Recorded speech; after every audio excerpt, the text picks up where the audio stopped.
So welcome back, and now we're going to have a look back at the Kerry Petroleum Junior Premier quarterfinals and look forward to semi-finals, and the same for the Kerry Petroleum Junior Championship.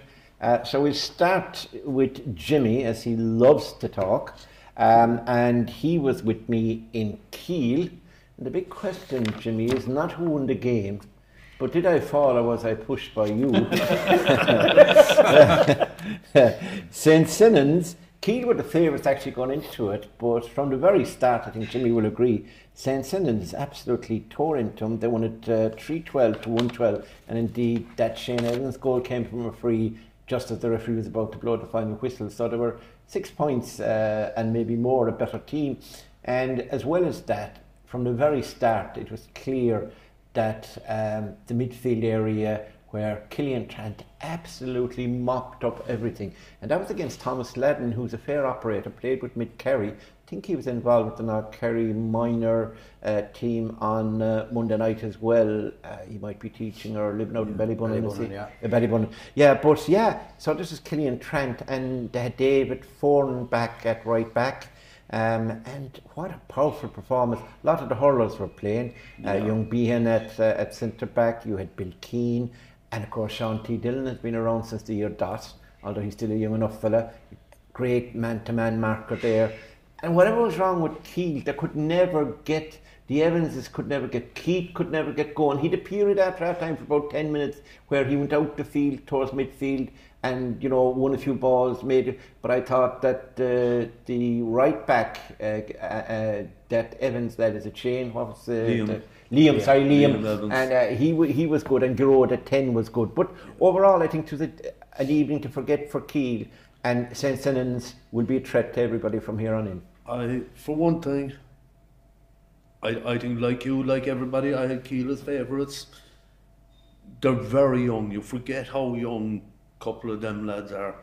But their speed, their accuracy, they're good natural footballers. I mean, the Evans. Yeah. Keith is the best of the family, but my God, they're all footballers. Yeah.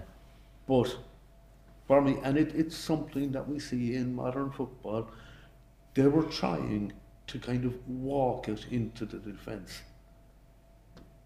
You've got to take the man on. You're giving Sennons time to set up a kind of a rampart defence. These are big, strong, grown men. A lot of them are dual players.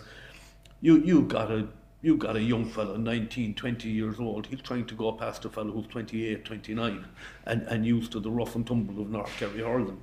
You know, and I'm not disrespecting hurling, but it is rough, it is physical. You're not knocking any of them lads out of your way. And after a while, they weren't even trying to. And for me, Kiel were just stuck any time they kind of ran up against the St. Sennons half-hour line.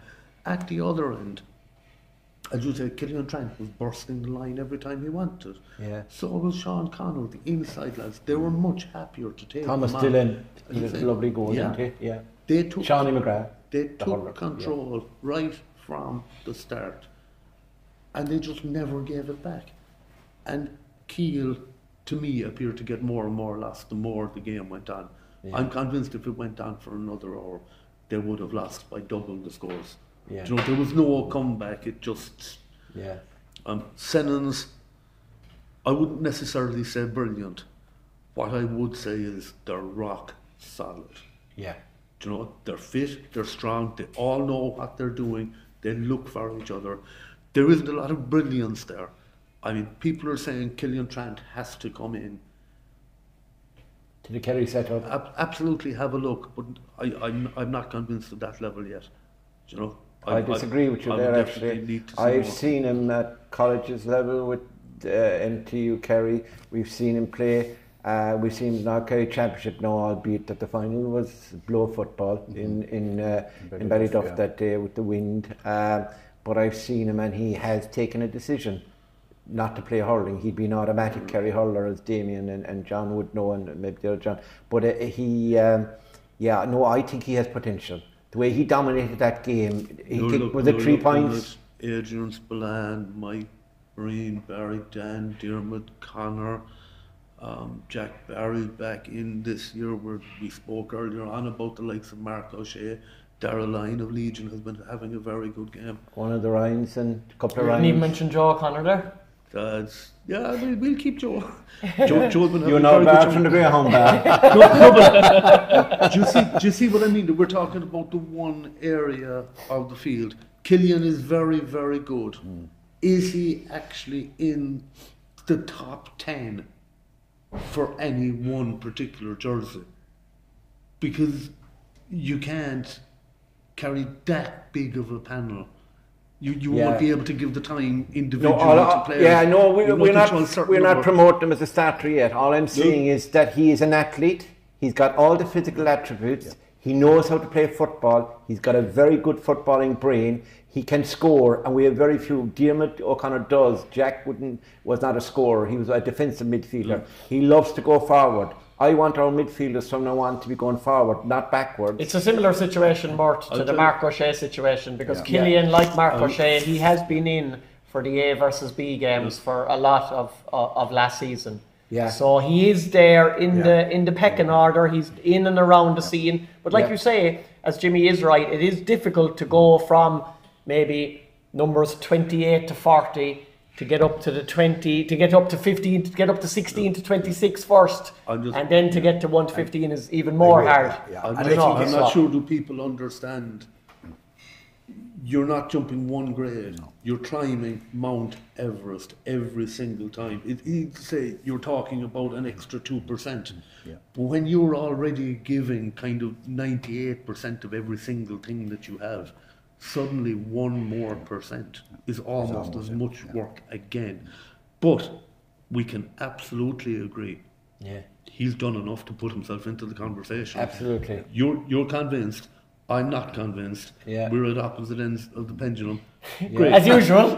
But I think Jimmy, we'd have to agree that during the year people were asking, are there other players out there that Jack should bring in? I would have said no during the year. Now these guys are putting their hands up. Are they good enough? They have to go in to be seen. And there's a huge step up, to be fair. And further to that, play them in the league. Yeah, exactly. The league team was so consistent. Yeah. I know Killian Burke got games, and Keith Evans got a couple of games. Keith Evans got 1 or 2 sub appearances. Sean O'Brien got some games. I would like to see more. Yeah, exactly. I would like to see more. I would like to see Mark Shea getting starts. I'd like to see Killian Trank getting a start at wing forward or something like that. Just I'd agree, Damien. And don't worry about relegation. Exactly. I think that's the crucial one. Don't worry. The last 2 All-Irelands have been won from Division 2, so don't worry about it. Yeah, I want to make it clear, by the way, to viewers that our differences, myself and Jimmy's differences on Killian Trent was not the reason that he pushed me off the gantry in Kiel. That difference has just appeared today. That conversation arose later. That arose later, yeah.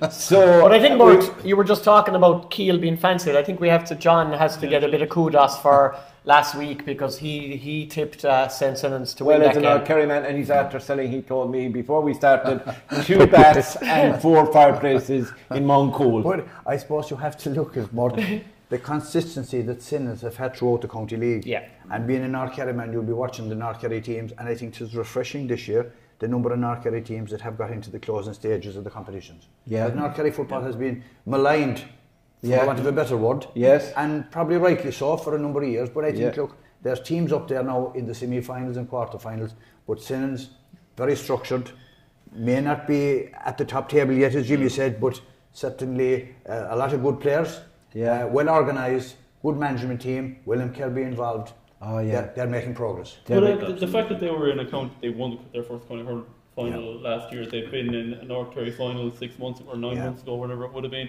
and they've been in the final of this before. There's a bit of experience there as well. Correct, and nothing beats winning. No. They had 11 wins out of 11 in the County League. Then they won their first 2 in the group stages. They only lost to Ballymac by 6 points. They scored 215 against a team like Ballymac, so they wouldn't have even lost confidence from losing that game. And then they come out and get a great win the last night. Damien, would you, as a Dua man, sort of be anti St. Simons? Would you have those sentiments like you have for all other North Kerry clubs? I know, Simmons are good neighbours. No. Are they good neighbours? They're good neighbours. Yeah, they don't steal your players, no? When good neighbours become good friends, you know.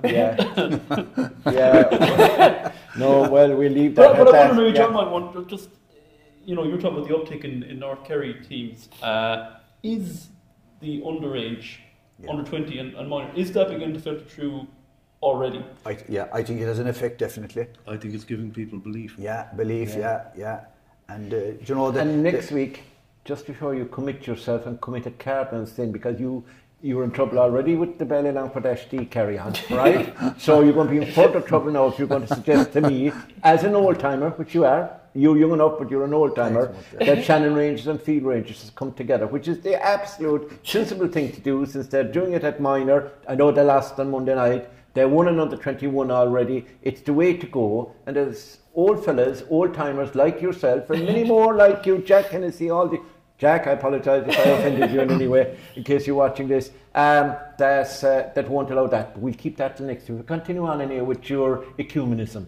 Well, I think I agree with Damien. I think it has a knock-on effect. We had Oisin Healy in our own club. He goes in, wins a county title, man of the match award, comes back into training, there's a buzz. You know, the rising tide lifts all ships and boats. Cormac and Dewar. You look at the guys, Coolhan and the lads in Tarbert. Yeah, it's a real positive effect. But I have to say that the attitude towards county leagues and stuff by the teams has improved as well. Before the county, it has to be fair, like, you know, and they're going into the championship games with a belief. And the results are coming. We'll keep the floor now. I don't think any of us were at this, so we have to, based on what we read and what I watched on Clubber briefly, Fireys and Currow, the airport derby. I heard you were flying there, but you weren't. Fireys, I think it was legs that got him there at the end. It was tight enough in the opening half. Then Currow went in front, they got the goals, but again, the full forward line of Fireys, Aaron Flynn, Mike Daly and Stephen Palmer. Very impressed with Stephen Palmer. I remember him playing. Did he play with the Sim, did he? Where did he play? Was it Killarney? East Kerry Miners, definitely. East Kerry Miners. I remember being lively corner forward, they scored 2-9 between them at that total. It was only a 2-point game at the end, I think. 3-8 to Currow, 2-13 to Fireys. So, but a good win for Fireys. Good win for Fireys. John said I got the Sinners one right, but I got that one wrong. I thought Currow. Liam Brosnan, did he have any awards for you on it? What did he say? Not really. Was he disappointed? You're trying to take a punch. They've had a decent year, Currow, though. Yeah. To be fair, because they were a team that had come down. They're still in Division 5. No, I'm joking. They've steadied the ship. They have. I thought Jack Sherwood's loss to Fireys could have been the difference, you know. Yeah. But as you said, the legs and Mike Daly, as you said, in Palmer, you know, Flynn, they were very impressive. Yeah. Local derby, they can go anywhere. Niall Donoghue's a lovely player as well at the back. He played Kerry Minor, played with the Sim as well, I think, into East Kerry. He was very good. And obviously Sherwood is missing. James Horgan, young flick came on. Keane Doe. You know, they have a lot of players. I know they have a lot of young talent. Colm O'Shea used to play with us at the forward. He's down in Manway now. Fireys at underage for quite a while now have been producing very good teams. Yeah.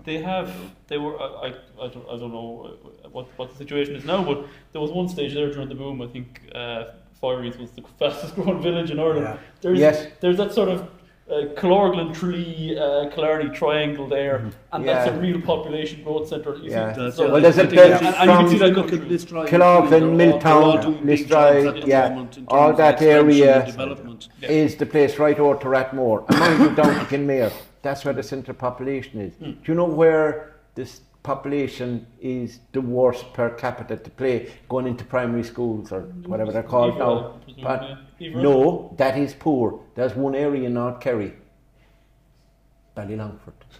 It's the most, It is, and I'm not making fun or anything. But it is a problem. It is a problem in rural Kerry, to be fair. Rural Kerry, it is a problem. Like the likes of Tarbert now, I'd say it would be okay. But in Kerry football in the past generation.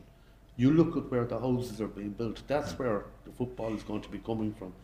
Anyone could tell you 10 years ago that Milltown Castlemaine are going to be a senior club before too long. Yeah. And while they're struggling to find their feet this year, I can guarantee you they'll be a senior club for the next 5 years. But a lot of the problem from this is coming that they can't get planning permission to build houses in the local rural areas, and they're moving away. And that's, so it's not a political issue, no, but it is the reality. It is. I'm involved in development at home, and this is something that's come up numerous times at our meetings.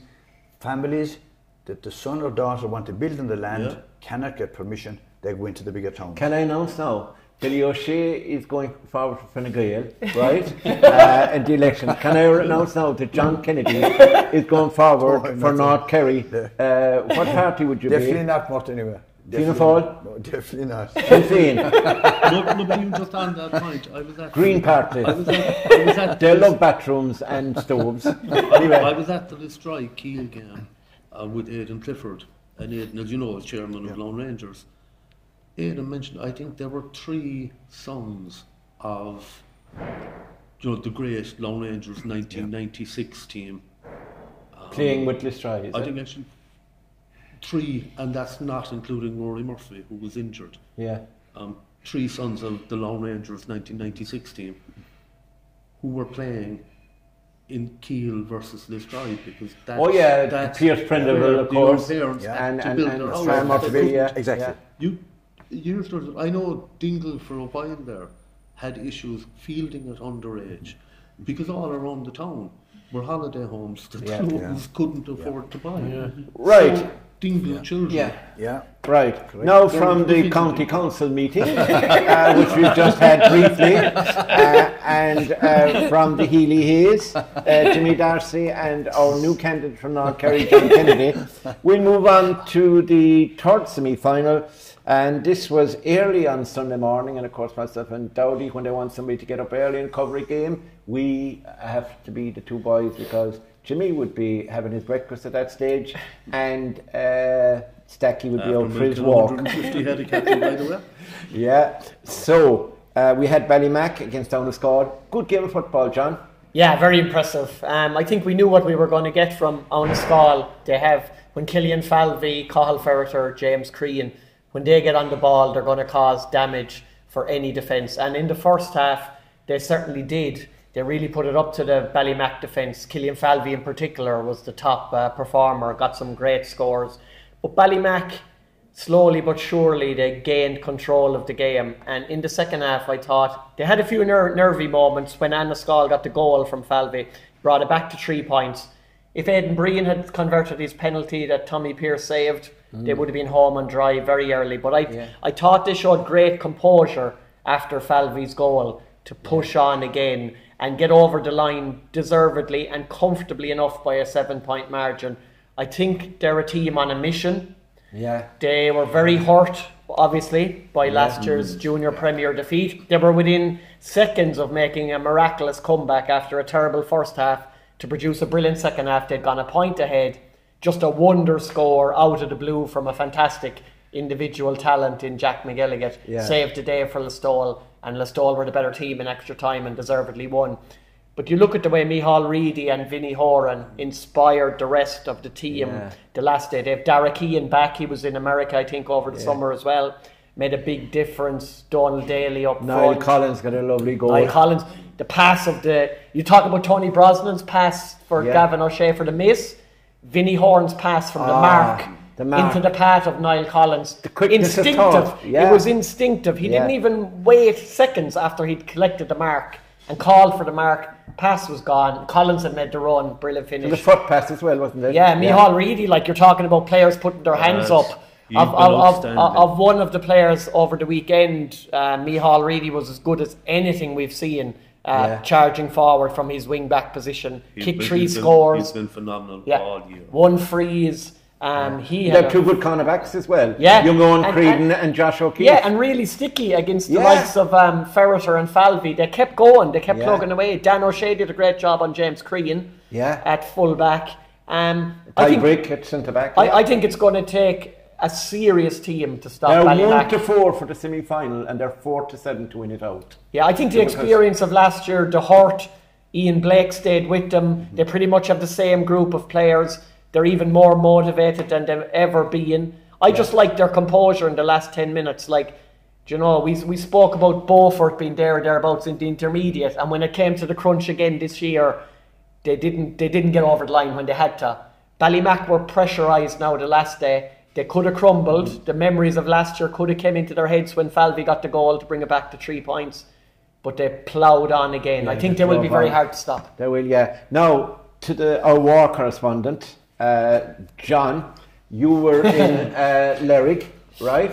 for our first versus Castle Gregory, yeah. And I watched that game actually. You did well enough, yeah, yourself, and Aidan did very well. To be fair, yeah, I thought it was a good performance. Yeah, appreciate that. I thought you spoke well, yeah, and you escaped without Joe Wallace getting at you. But that game, it was touchy at the end. Towards the end, it was a game that flowed for a while, and then all of a sudden it got just. There was no shape to it, there was no pattern to it, and like while I think Ardfert deserved to win, they didn't impress me. Clive O'Callaghan won't like to hear this, but they didn't impress me, and I thought like with Cian Grady and Maurice O'Connell they were playing, if they got the more ball, and of course there was a few fouls near the end as well, which were, I suppose, typical of the modern game. If fellas going through, you tear him down, bring him down. Castle couldn't get a goal, but they only lost by 4 points. Yeah, at first started really well. Yeah, went in, and it took Castle a bit to get their feet. But the first half was nice, open football, scores. A lot of, like you said, Cian O'Grady and Maurice O'Connell inside, kicked some great scores. Finan Egan, their midfielder, Dahi, very good. Ernan Ferris at wing back, went in a point down at half time. But the second half was a total contrast. Yeah. It was negative. Stop-start. Yeah. A lot of needles on and off the ball. The Kerry hurler from Ballyhike saved them. Yeah, it was the big score. Yeah, Colin Welsh got the goal from the stand side, kicked it across, went into the corner of the net. That was the cushion they wanted. But it continued in that niggly effort, and it was amazing that only 2 got their marching orders. They were both double yellows. Yeah. Dahi.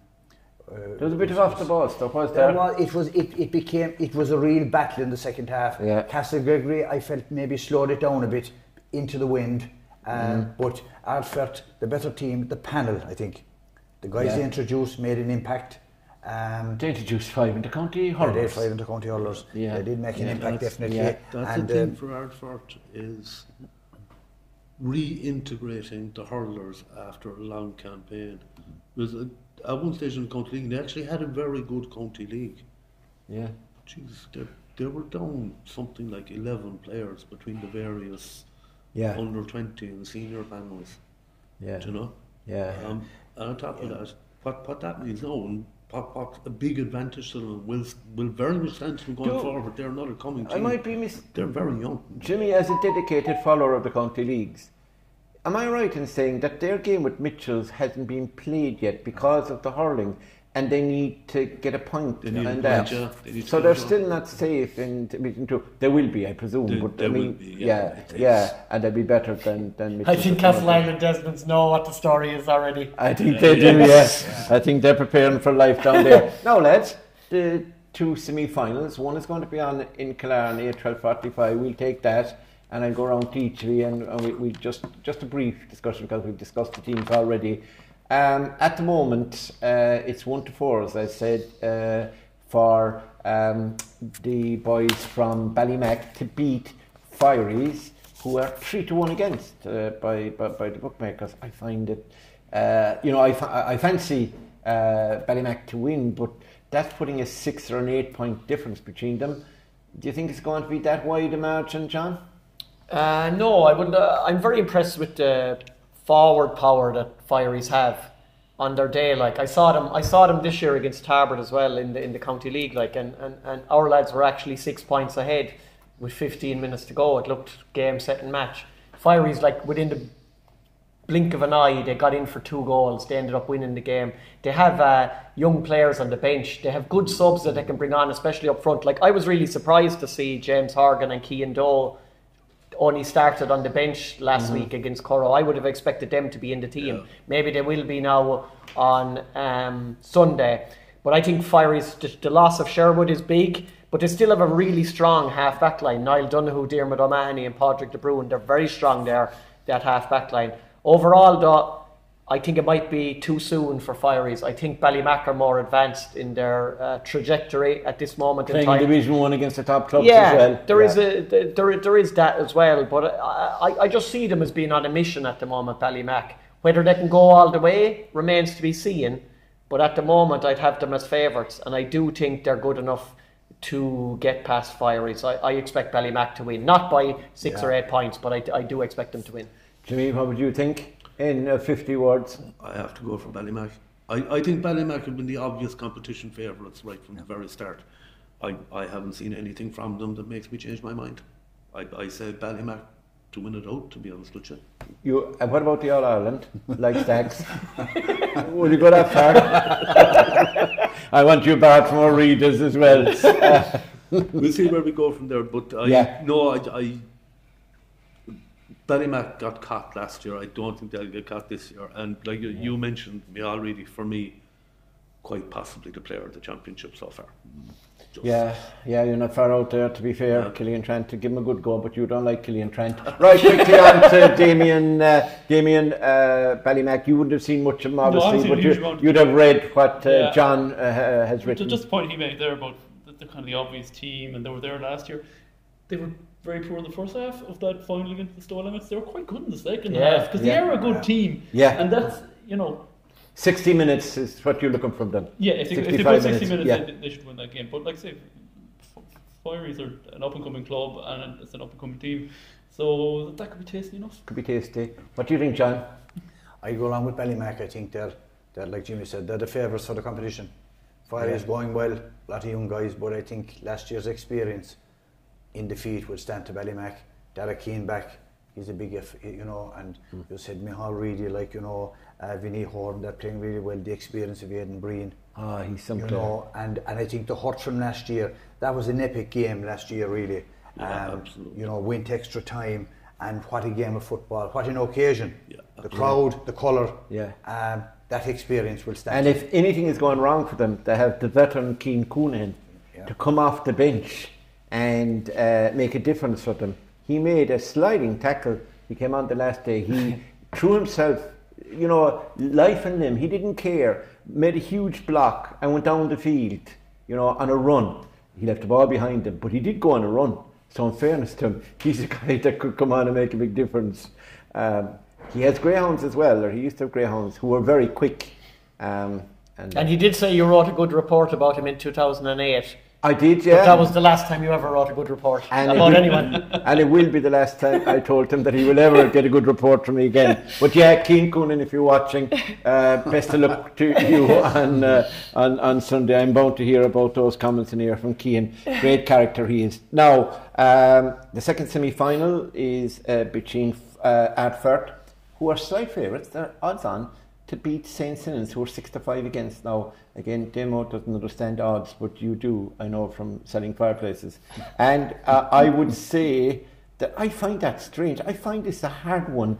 Like the kind of, the heart says, look at Ardfert because they're tough, they're experienced, they have a lot of firepower, they have a lot of manpower as well.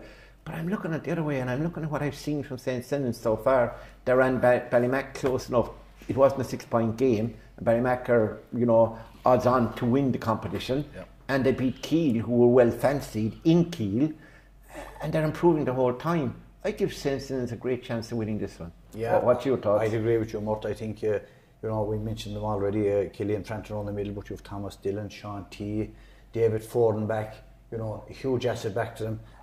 Rory Mahoney's there. Rory Mahoney. There's rumours that Barry Mahoney might be back, but I don't know, can he play? He's got to wait because he transferred, didn't he? But anyway, go on. I think going in against Kiel were the favourites by many, and they beat Kiel convincingly enough, as you said earlier on. Ardfert will be a different match. It'll be tough. A lot of. They'll probably start a different team as well, will they? Probably. But I think St. Sinans will shade it. Being honest with you. Wow. You're going for Sinans. I am too, actually. So that's very, and that's no disrespect to Ardfert. I strongly expect them. In fact, it could go to is it going to replay or at a time? It has to finish in the day. Finish in the day. Yeah. Damien, how would you read this game? I go with John. Yeah. Is this an old Kerry Matthew? Yeah, exactly. No, Kerry Matthew. We'll go for Ashby, and do Yeah, no, I'll go with them. I'll go with them as well. It's going to be. Yeah. They're two very good. Wouldn't it be great if they're around the same place? So you could watch. This is the thing. We'll talk about the intermediate final later. It's like I'd love to go to that match, Yeah, but I'm actually down to do the double header in town. And so you're not going to be able to go to the not going to be able to be final? fine. And I'm not going to be the only one with situations like this. You're going to have to pick and choose. I'm sure there are very good reasons why the teams that all wanted to play on Sunday, I think, is the reason. Yeah, it's a shame they're not on. It's just a shame that you can't. Yeah, absolutely. You couldn't get to see the intermediate and a couple of junior semi-finals Yeah. or whatever. So you're going to have to pick and choose. You're going to have to pick and choose. Yeah, it's a bit Jimmy, again with the embargo of about 50 words, who do you think will win this? I find it really interesting that you started off by saying that Ardfort are slight favourites. They are. Because you've just come to the fourth person in a row who thinks that St. Senans are more likely to win this. Are you suggesting that we know something that the bookies don't? I'm going with Ardfort. No, the one thing You go about with Ardfort? Ardfort. No, I'm going with Senans to win okay. it. That's very good, because you went with both of them there. You're now barred in the halfway bar, and you're also barred I'm in looking at Kirby's Ardfort. and Ardfort. I'm looking at Ardfort. The one thing that they have going for them at the moment is they actually haven't conceded a goal in any game yet. Yeah. And that is significant. But at the same time, lads like Gary O'Riordan, Fiona O'Neig and Nathan O'Driscoll and Oran and Arnon Ferris. Again, you're coming up against grown men who are well used to the rough and tumble of North Kerry hurling, North Kerry League and so on.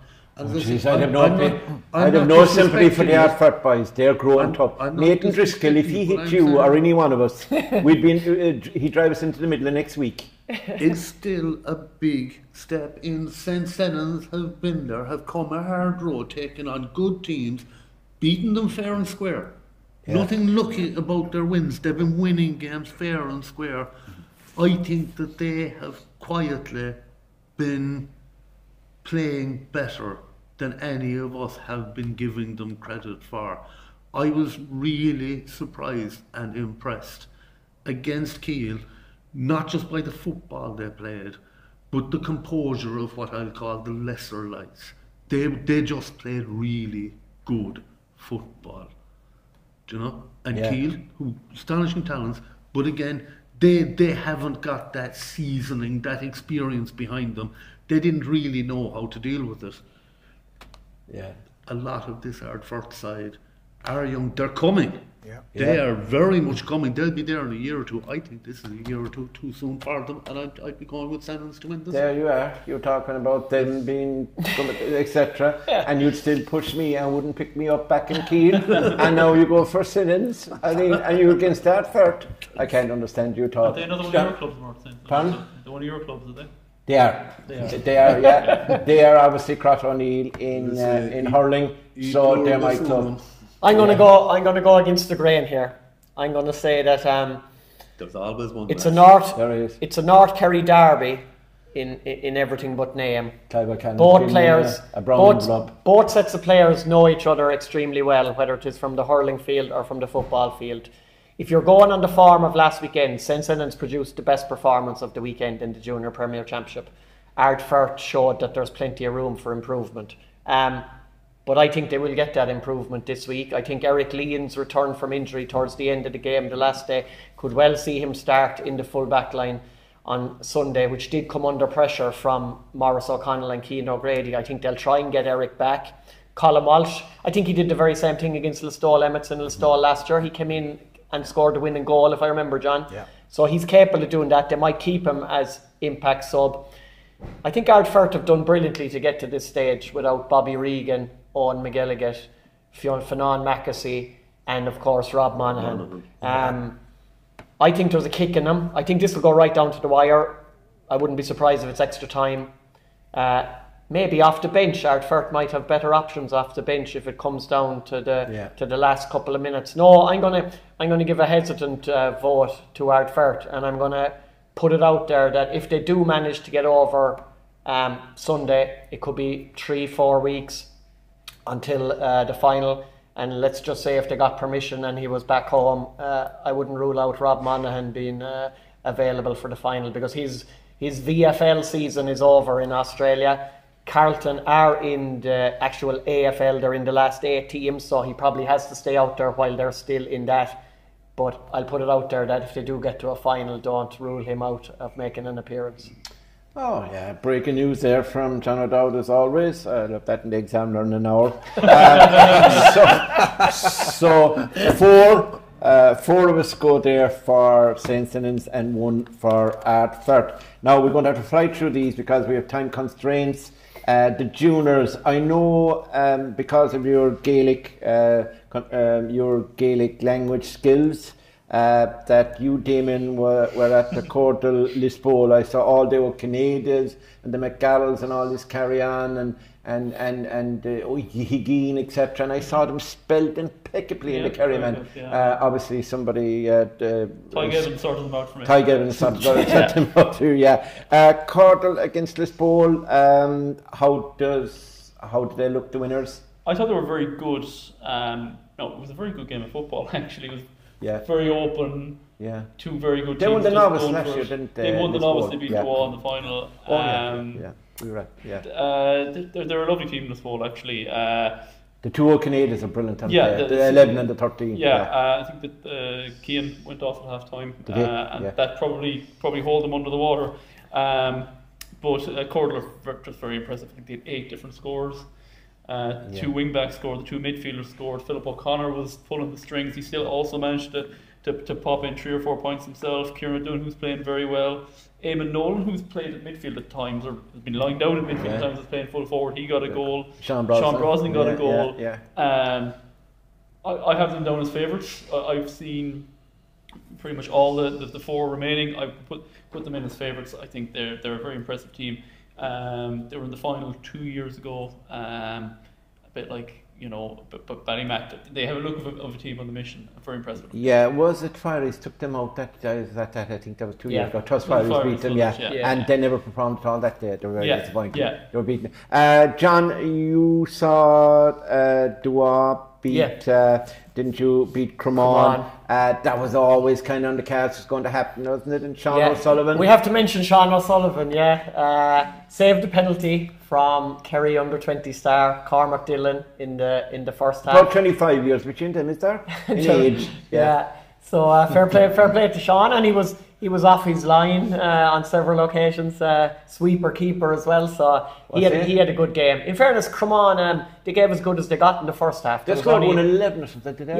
It was 1-7 to 7 points at half time. Dua took over then in the second half. They're very fit. Very well organised this year. John Halpin has come back in. John is a great character. He's a real club man as well. He loves Dua. He's made a big impression this season. And the thing was, the last day, Cormac, he'd probably tell you himself, he didn't have one of his best games the last day. He missed the penalty, got 2 points from play which is just for him, because of his talent. 5 frees, but they weren't depending on Cormac the last day. Nigel O'Connor scored 2-5 from play. Was played very well. The lads were slagging me. All the Dua lads were slagging me afterwards, including Nigel himself, that he needed to be put forward for Jack O'Connor for contention, to be called up to the panel after his 2-5. But the most impressive player in the field was Kieran Lucy in the middle of the park. 4 points from play. He played hurling with Dua as well. And I was asking some of the lads afterwards, has he been playing like that all the year? And they said, that he's been like a man possessed, fitter than ever, really up Tom for Scanlon at the back. Tom Scanlon and Aaron O'Connor, full back and centre back, very strong. Ted Maloney, Oisin Maloney, great work rate.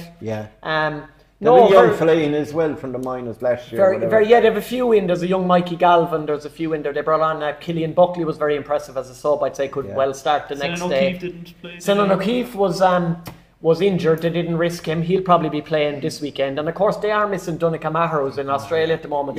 Captained North Kerry to the under 21 title last year. So no, in fairness, Dua promotion in the County League, that was their biggest aim, to get out of Division 5. Now they're in a semi-final, and Damien will know more than me about the rivalry with Knocknagoshel, so that promises to be a great game. And Jimmy, if you wake from your slumber, in Portmagee you were sent in a wild goose chase, and Tarbert, don't be careful what you say now, look who's next to you. You don't want to be banned out to the Swankies, the only pub there. And they've lovely staff there as well, they're very accommodating. It was 2-8, Skellig Rangers 1-7. So a tight enough game. I would say Tarbert were the better side all of the way through. Significant for me. Skellig were down a lot of bodies. I mean, one of their best players was Aidan Dash O'Sullivan at centre back. Aidan Dash. Your age? Must be close enough to the one age. A lot of us, like. Yeah. Do you know? It's. I mean, he's a fantastic footballer, but it's not a great sign. When, no. Well, I mean, he must be around the 50. Do you know what the most amazing thing, Jimmy, and you managed in your report to avoid it? There was 9 O'Sullivans. How did you know the difference between them? Including Podge and goals. I call him Dropsy, but I think he played well last Sunday, didn't he? Podge. I'd say listen to the commentary again.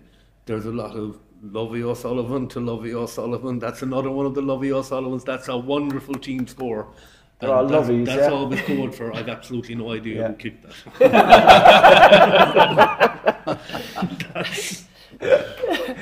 But I gotta say, for one thing, the quality of the defending on both sides was absolutely outstanding. There was a Conor Egan for Tarbert. I don't know much about him. Just up from the minors, yeah.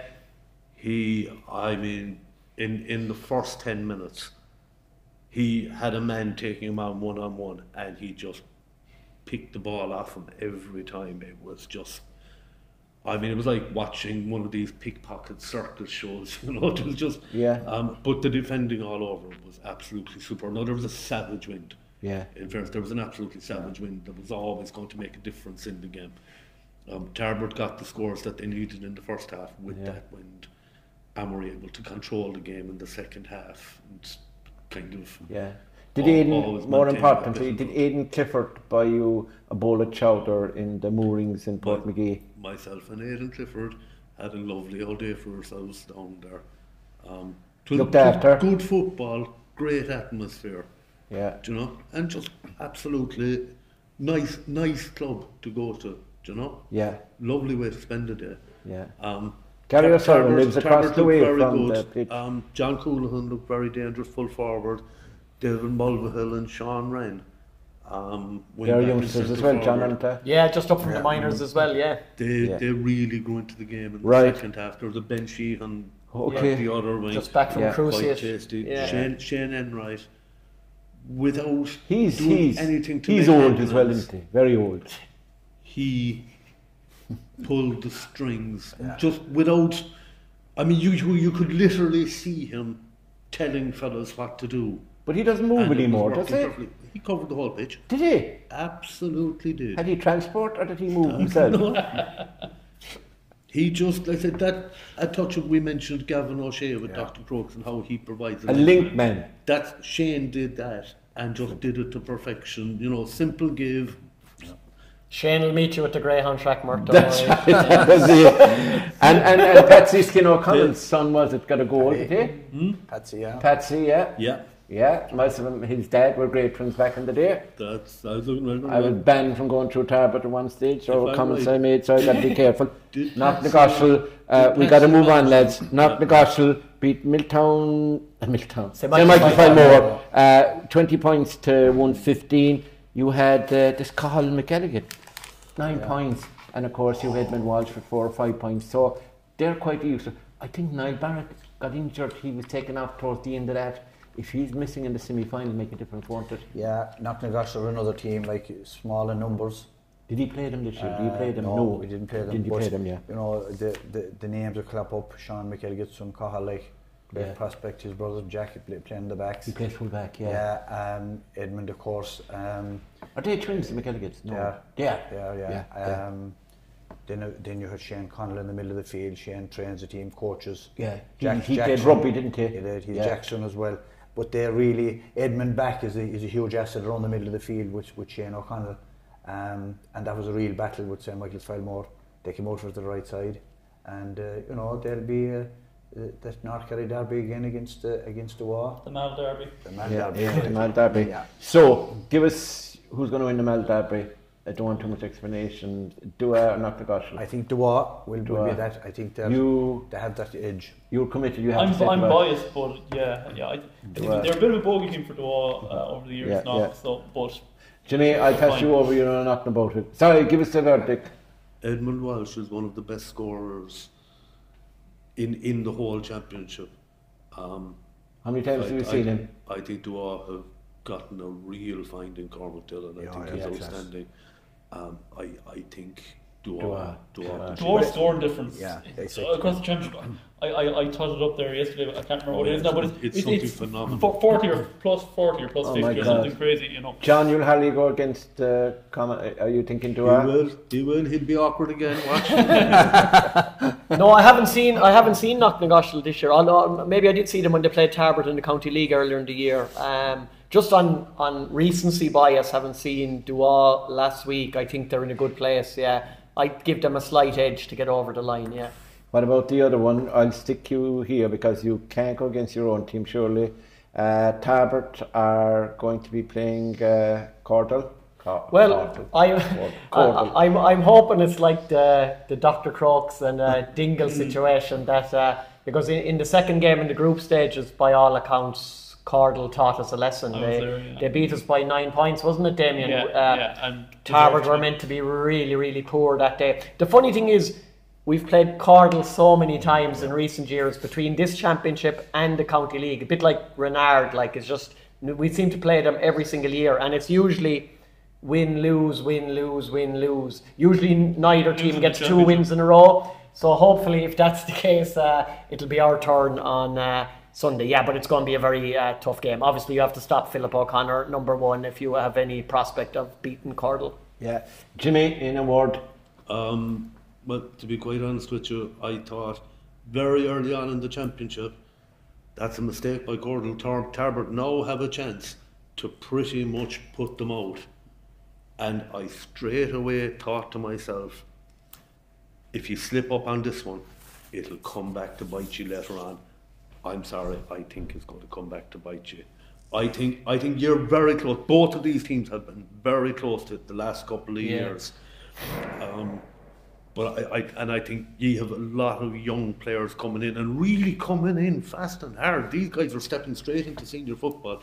But personally, I got to be honest with you, Sean O'Gorcardivan and Philip O'Connor especially. I mean, you all know me, I'm a miser. I would actually pay in to watch that guy play football.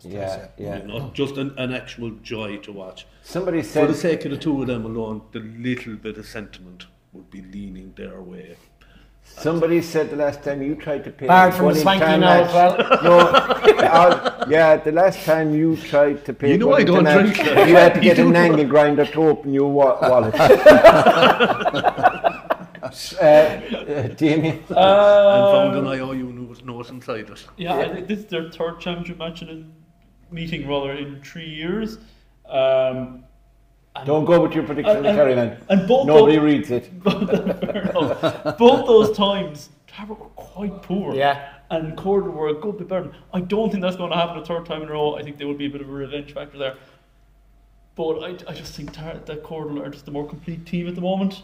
Yeah. They're more experienced. Like you've got like those young guys. They're just a bit more battle hardened. I go with Cordal, but I wouldn't be shocked by any stretch of the imagination. I think Cordal is the favourites of the competition, so I can't go against them to win the semi-final. John. Yeah. Don't do this. Looking at me with those pity eyes and would say, you want me to tip against Tarbert, and they already have taken 2 of my best players. I'd agree with Jimmy about Philip and Sean O'Gorcardivan. What's the village next to Tarbert called? Glen. No, go on westwards. Go on. But I think, you know, going back to the first round when Cordal did beat Tarbert had to beat my van in a North Kerry derby. And they did. A lot of people thought they mightn't do it, and they did it. Mm-hmm. And I feel that it is going to be a cracker. I think Tarbert could share it. Yeah. The loss of Killian Langan though is huge. Yeah. But the young lads there, the Coolins and all these guys, Shane Nunes' experience around the middle, Patsy Connell back, you know, liable to get a goal. You know them better than anyone, John. But there is probably a hurt and a disappointment, unfinished business from last year. Oh, without a doubt. You know, didn't perform against Renard, no. You'd have to say. It happens. Back to stack yes, and I'd say this is a real test of Tarbert's mental attitude. Yeah, most definitely, because like you say, we didn't perform in Austin Stack Park the last time we were there. So I think you gave a great interview though at the match. Every player who was involved last year and the new lads that have come in, the new lads have rejuvenated the whole side. The minor lads, to be fair to them, they've had fantastic seasons. Maybe it is too much too soon for them because they're really under pressure to deliver because they have been nearly the best players for a lot of the season, you know. So hopefully, like I say, it's a bit of the Dr. Crooks and Dingle. Well, for no footballing reason, not for a footballing reason, but because my niece is engaged to a lad from Cordell, right? I'm tipping them to win this one. So you're like Paul the Octopus there. With I keep in with him. They're not a club of mine now until she marries him, and then Cordell becomes my club, right? He's Hickey. He's either DJ or TJ. Now she will kill me because I don't know his name. He's TJ, I'm sure. They'll know anyway in Cordell who he is. They will know. They will know. So I've broken his cover. So listen, that's the Junior Premier and the Junior sorted. We've only one thing left to do, which we'll do after this quick break, and that's the Kerry Petroleum intermediate football final between Austin Stacks and, of course, Long Rangers. Should be an interesting conversation. Stay tuned. They're all live on Clover.